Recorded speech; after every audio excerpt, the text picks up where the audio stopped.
pošt a telekomunikácií padli už v 94. roku. 2. apríla 1996 sa začalo s razením prieskumnej štôlne. Počas hlbenia pracovníci banských stavieb prevádzali podrobný geologický a hydrogeologický prieskum, ktorý bol dôležitý pre razenie samotnej tunelovej rúry. Pri hlbení štôlne sa použil plnoprierezový raziaci stroj Wirth s priemerom 3,3 metra.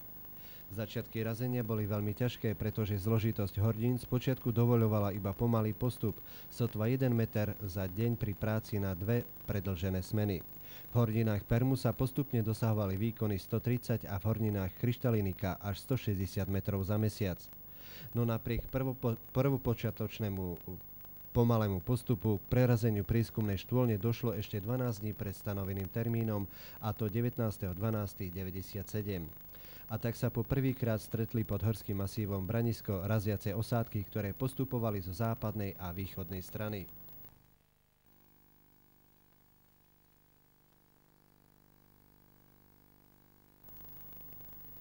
Súbežne sa však pracovalo aj na razení tunelovej rúry. Najprv sa začala raziť klembová časť, za ňou s odstupom minimálne 50 metrov oporná časť prierezu a nakoniec výrub pre spodnú klembu. Výrub sa zabezpečoval prihradovými oblúkmi, oceľovými roštami a striekaním betónu v kombinácii so svorníkmi.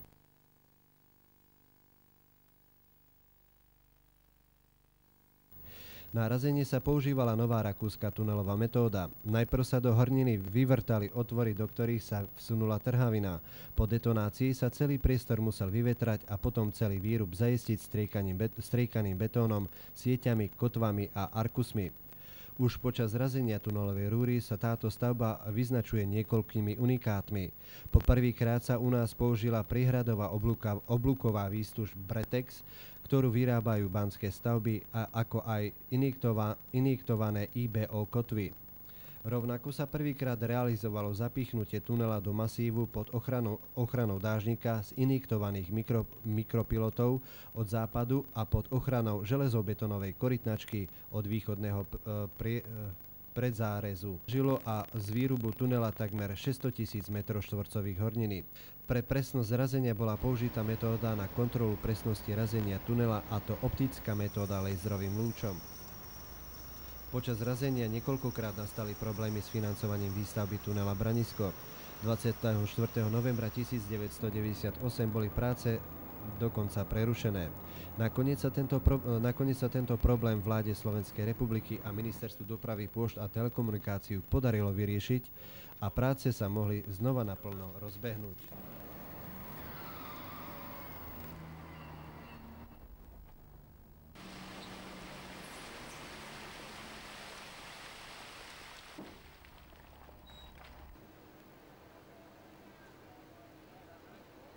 Druhým slávnostným aktom počas výstavby diaľničného tunela bolo prerazenie tunelovej rúry, a to 1. mája 1999.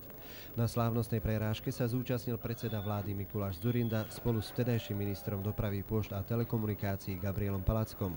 Kvalita prác slovenských firiem sa priamo potvrdila práve pri prerážke tunelovej rúry.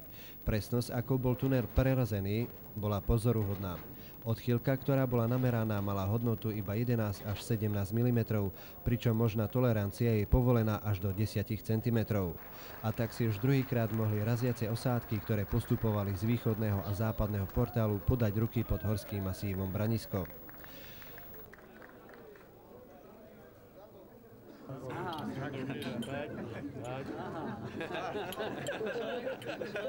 Človek sa učí celý život, ale na železnici sme nemohli. V odľahčenej a slávnostnej chvíli si dokonca predseda vlády pripil s baníkmi ohnivou vodou, ktorá vraj vyviera iba pod Braniskom. Dobrá voda vyviera. Po slávnostnom prerazení nastal akt posvetenia tunela. Pristúpim k požehnaniu tohto diela i k posveteniu sochy. Vložil svoje dielo do našich rúk. Daj, nech pracujúci zaslúžene užívajú ovocie.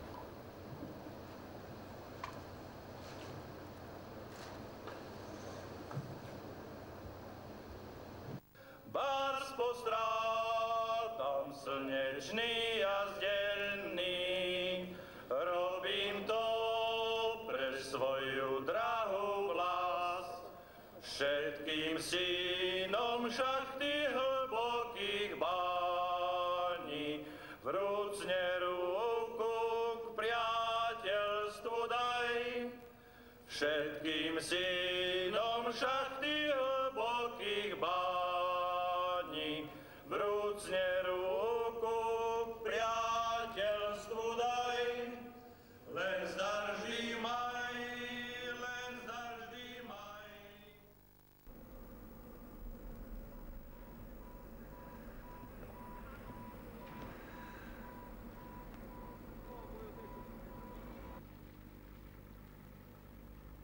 V zime 1999 sa začali práce na druhom ostení tunelovej rúry. Najprv sa musel vybudovať tzv. Pevný chodník, na ktorom sa následne pohyboval debniací voz, ktorý niesol časť demnenia a sekundárnu časť ostenia. Tento vozík sa musel použiť na prvých 1200 metrov, a to kvôli výstuži geologicky zlého prostredia.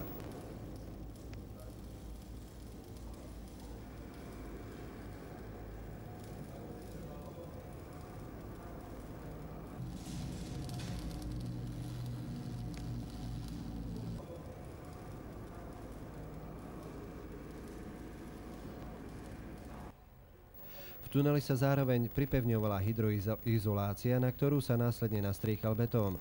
Všetky práce museli byť vykonané precízne. Pri každom porušení hydroizačnej fólie táto závada musela byť odstránená a prekontrolovaná, inak by mohlo nastať narušenie sekundárneho ostenia tlakovou vodou, ktorá preteká cez žily v horskom masíve.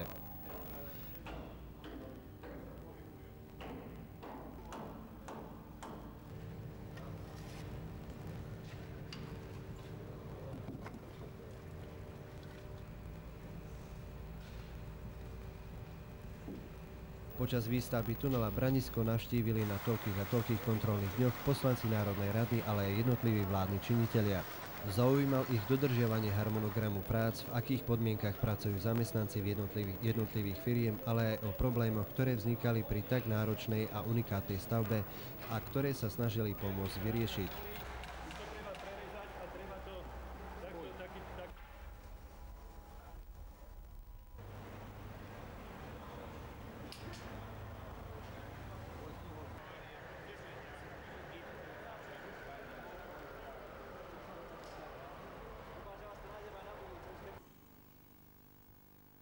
Súbežne s výstavbou tunela prebiehali práce aj na diaľničných úsekoch a mostných objektoch, ako napríklad na moste ponad obec Korytné. Po ukončení stavebných prác v tunelovej rúre sa začala druhá technologická etapa výstavby tunela. Začali sa montovať axiálne ventilátory, ktoré sú umiestnené v portálových objektoch a vo vetracej šachte. Systém vetrania je zabezpečený prívodom čerstvého a odsávaním znečisteného vzduchu cez vetraciu šachtu. Ventilátory sú prevádzky schopné až do teploty 250 stupňov Celzia, a to po dobu 90 minút. Zároveň sa začali montovať aj rôzne bezpečnostné systémy, ktoré umožňujú včasné a presné varovanie účastníkov premávky o vzniku mimoriadnej udalosti a o spôsobe jej riešenia, ako aj o bezpečnej evakuácii osôb z tunela. Je to napríklad systém tiesneho volania SOS alebo systému uzavretého televízneho dohľadu. Všetky dôležité technológie sú zároveň napojené na tzv. Zálohové napájanie pomocou zdrojov nepretržitého napätia UPS, ktoré je dimenzované na udržanie prevádzky v tuneli po dobu 120 minút.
rámci stavby diaľničného úseku D1 inžinierskej stavby vybudovali na východnej a západnej strane Braniska až 22 mostných objektov, napojenie diaľnice na štátnu cestu 1/18, ako aj diaľničnú sústavu obchvat obcí Široké a Fričovce.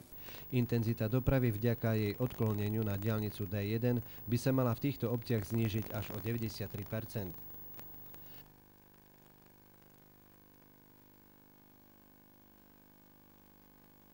Tunel Branisko po viacerých nehodách v tuneloch v západnej Európe je upravený tak, aby vyhovoval najnáročnejším požiadavkám na bezpečnosť prejazdu týmto diaľničným úsekom. SOS skrinky sú inštalované vo výklenkoch a núdzových zálivoch vo vzdialenosti 240 metrov. Sú vybavené telefónom, ale ak je komunikácia znemožnená, užívateľ môže používať tlačidlo SOS na privolanie pomoci.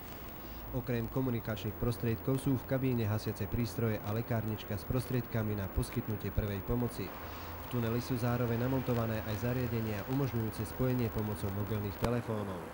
Tunelová rúra je s únikovou štôľňou prepojená 13 únikovými chodbami, ktoré sú uzatvorené požiarnymi dverami s odolnosťou na teplo až do 90 minút. Po oboch stranách pred vstupom do tunela sú namontované meteorologické merače, ktoré zaznamenávajú akúkoľvek zmenu počasia, čo má veľký význam najmä v období, keď sa vytvára poľadovica. Všetky údaje, ktoré sa zaznamenávajú na všetkých technologických zariadeniach, sa vyhodnocujú na operačnom stredisku v Behárovciach.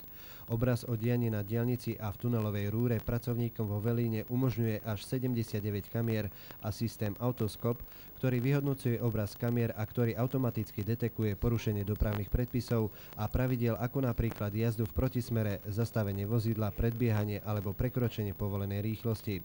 Zároveň sa vo Velíne vyhodnocujú údaje o teplote, kvalite ovzdušia alebo sa upravuje osvetlenie v tunelovej rúre. Podľa spomenutých parametrov odborníci tento tunel radia medzi najbezpečnejšie tunely v Európe.